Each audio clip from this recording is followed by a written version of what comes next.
Hello, everybody. Thanks for tuning in. If you want to make changes that'll last you for the rest of your life, shoot me an email. I offer very affordable coaching, and the consultation is free. The first session is only $5. Everybody should give it a try once.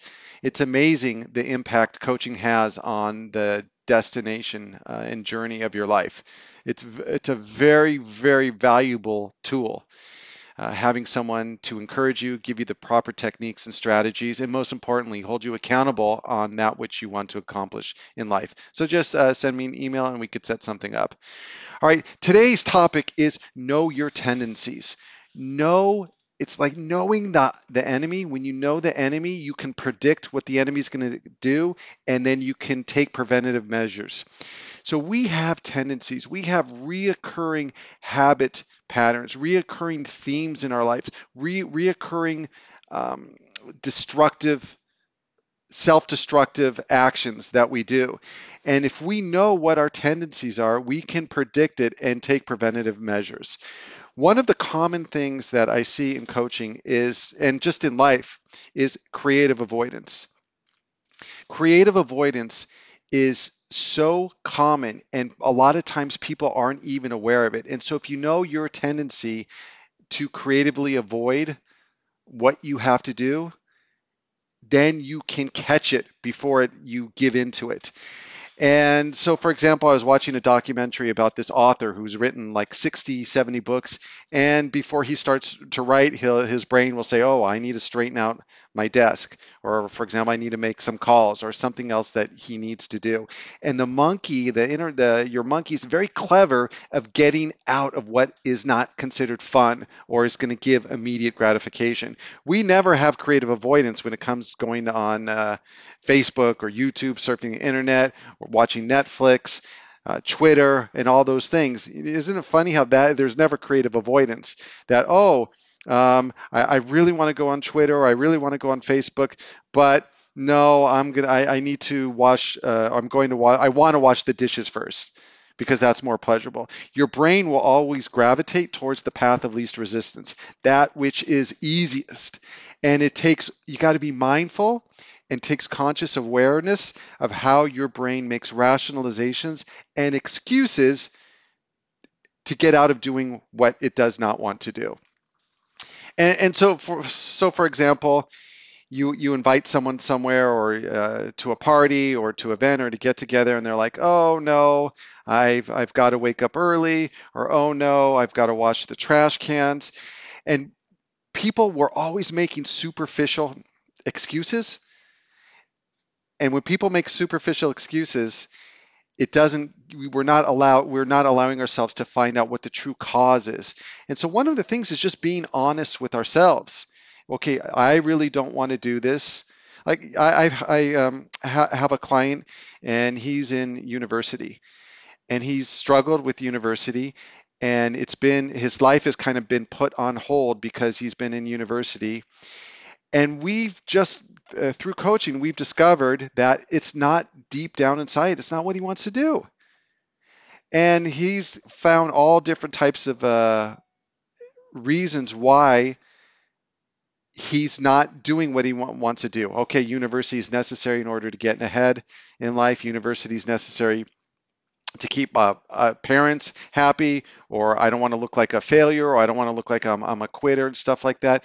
And so we really need to be honest with ourselves. So often we do things because out of obligation, or we do things because of the way we're going to be perceived by other people, and we're not tapping into our essence, to our intuition, to our core values. And when you are honest with yourself, you'd say, nope, this is something I really want to do. And it could be something in a relationship that's not working out for you. It could be a job that's not working out for you. It could be maybe you chose the wrong career path, or studies in university that's not working out for you. But fear prevents us from making the necessary adjustments and changes. I have another client, he was in law school, and I give him so much credit for his courage. It was the last semester of law school, and he just said, this is not for me. He was doing it for the wrong reasons, and he said, I have something else that I'm more passionate about, and I want to focus on that. So knowing our tendencies, and one of our tendencies is that we tend to lie to ourselves and we tend to lie to other people. And the tricky part or the sad thing is we don't even realize it. We make excuses so often in coaching. People will tell me stuff and I'm like, that's not true. That's not authentic. That's not how you really feel. You're rationalizing or you're making excuses. And unless you catch yourself or you have someone to hold you accountable, it's really difficult to make the change. So knowing thy enemy. If you know your enemy, if I, for example, chocolate is my big temptation. I know if I keep chocolate in the house, I'm going to eat it. I know it. I'm going to eat it. So I need to know my tendency is to eat chocolate when it's in the house. And so I got to keep it outside of the house, or I've got to have some way to system to ration it so I'm not gorging on chocolate or binging on chocolate. So that's my tendency. Um, Next one. Some people hitting the snooze button is their tendency. By the way, um, YouTube listeners or watchers, hitting the snooze button is so bad for your sleep. It really, do some Googling of why hitting the snooze button is detrimental to your sleep or the negative consequences of hitting the snooze button. It interrupts your sleep cycle. So we have 90-minute sleep cycles, and you're going into you wake up and then you're going into a sleep cycle and could be entering another deep stage of sleep. And that's why sometimes you wake up and you hit the snooze button and you're more tired than when you went to sleep. So really try to avoid that. But some clients, they struggle with that. They struggle with hitting the snooze button. So what we do, we know that's their tendency. We have to set something up to prevent that. So there's an app called Talkie. No, excuse me, Wakey, Wakie, and it actually someone will call you. You put in your information, someone will call you to wake you up, and it's a 60-second conversation. Then it disconnects, and that could be a useful tool. Other apps people use you have to take a picture of your kitchen sink, so it forces you to get out of bed for the alarm to go off. Some other clients, they have screaming alarms. But whatever you need to do, you know your tendency that you struggle with sleep. And then knowing your tendency that you go to bed too late. And the morning you hates the nighttime you because now you're so tired. And so one of the things that we had to do with some clients is if they bring their laptop or their phone to bed, no, they know their tendency, they're going to sit on the phone and delay their sleep. So that's their tendency. So take the preventive measures. Don't bring the laptop to bed. Don't put yourself in that position of temptation. Sleep is so critical. Sleep is the foundation which everything else rests upon. If you sleep well, your mood's better, you have more energy, you're more productive, your self-discipline, your willpower's better, you're happier, you feel more content with your life. You eat better, you exercise more. When you don't sleep right, there's no gas in the tank, and so it's really hard to accomplish the things that you want out of life. So please guard your sleep with your life. Wear earplugs, sleep masks to block out the light. Go to bed at a decent hour. You don't want bright light from a computer screen or from the TV coming in to your eyes, so your brain thinks it's still daytime and then doesn't release melatonin, which allows you to have a deep, restful sleep. So really guard your sleep and know your tendencies with things that interrupt your sleep. So, for example, another client, one of his tendencies for sleep is someone will message him. And then he'll get in this whole long, and he'll just say, oh, I'm just going to send one message. I'm going to just check one email. That's what the monkey mind does. Oh, just one thing, because it knows it can't fool you if it was going to say, I'm going to spend a half hour, an hour doing this, going on Facebook or whatever. You don't know your tendencies. Don't put yourself in that position for temptation. Making things complicated. So I have quite a few clients that they make a task like think of a mountain. A mountain, it's this high to climb, and they make the task this hard. Whether that's through perfectionism, whether that's through they resist it, they procrastinate and put it off, and so it creates more stress and anxiety. Know your tendencies. Okay, I know I have the tendency to, through perfectionism or whatever reason, to make tasks too difficult. And so I just need to lower the standard or the expectation I have on myself. All right. No, this is another big one.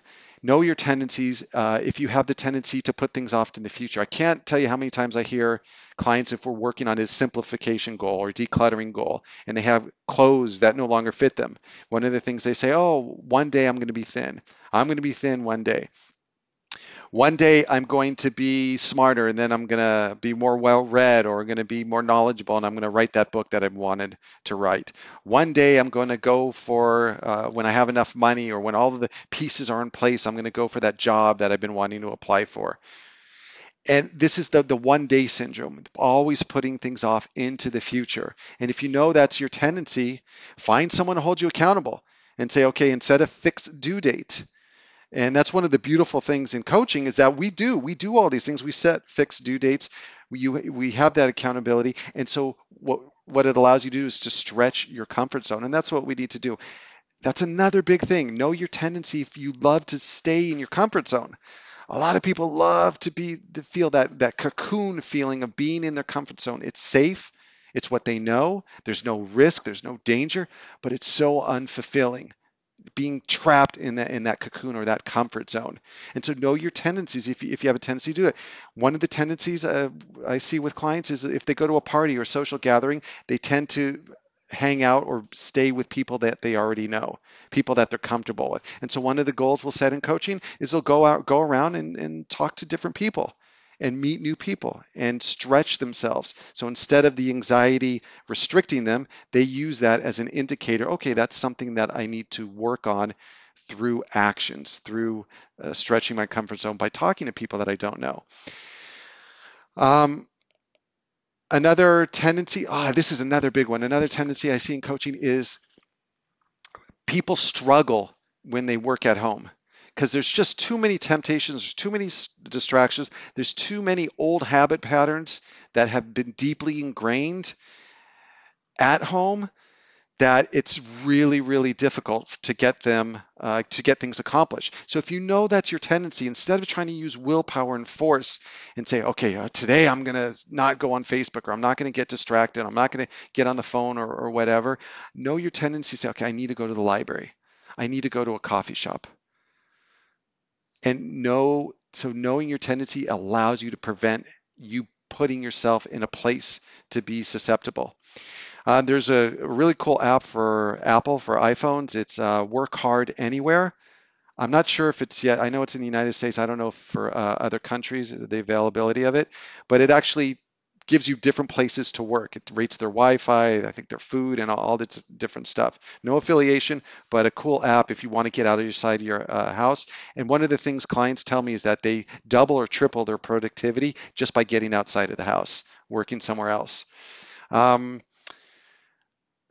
Next thing, know your tendencies. This is another big one.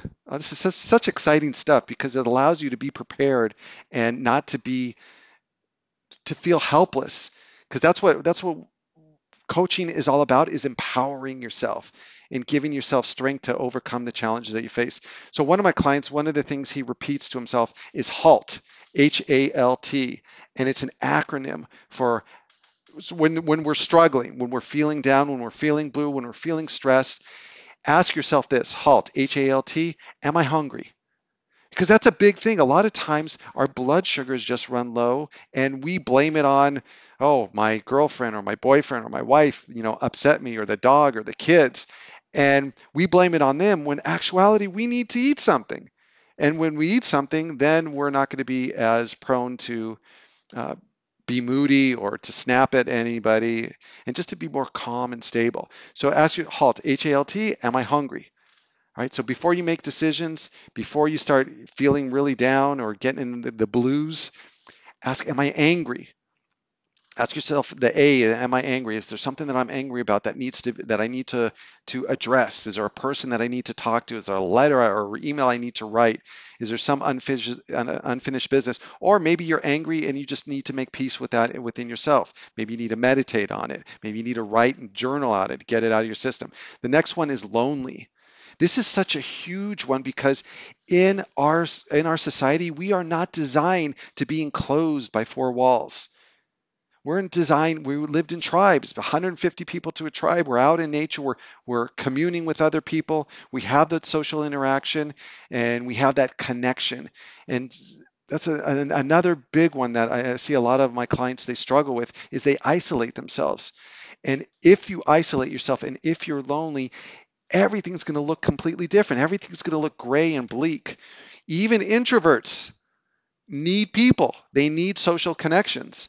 And so they ask yourself that. And what people tend to do is they feel lonely, they feel hungry, or they feel angry, and they go to something else that is a distractor. They turn on the TV if they feel lonely. And it's not dealing with the core issue that needs to be addressed. It's like taking aspirin. They're just treating the symptom. So ask yourself, am I lonely? And the biggest one I see, as I talked about, and this I noticed this one in myself, and I see it in a lot of clients. It's amazing how cavalierly, is that a word? How lightly we take our sleep. And that's something I really focus on in coaching is working on the sleep. It's amazing. A lot of clients, the first thing we start off with, they'll come to me with, I want to do this, I want to do that. I say, let's start with your sleep. And we'll start with setting a bedtime goal and a wake up goal. And just that, they notice a huge improvement in how they feel in their productivity. So if you're tired, everything looks different. When I'm tired, I know I'm much more prone to waste time on the internet. When I'm tired, I don't have discipline. My discipline isn't as strong, and I'm a little bit more moody. So all these things can be addressed by making sure that you get enough sleep, going to bed early, taking short, 20, 30-minute naps. And that's what I find. If I'm feeling tired, I go, okay, if my temptation is to surf the internet or turn on the TV, I know I need to take a nap. Take a nap, recharge the batteries, and I'm ready to go again. So HALT, hungry, angry, lonely, tired. Okay. And yeah, I think we'll keep it at there for now. And I appreciate your patience in watching the video. Always appreciate your comments and subscriptions and thumbs up and whatever. And if you really want to kind of stretch your comfort zone, because some people they'll contact me and say, oh, I'm really nervous about talking on Skype with you, or I'm nervous about coaching. Nothing to be nervous about. If you want to do audio only, just message me, email me that. But it's at least give it a try. Stretch your comfort zone and give it a try and see if it's something that works for you. Thanks for tuning in, and until next time, bye bye.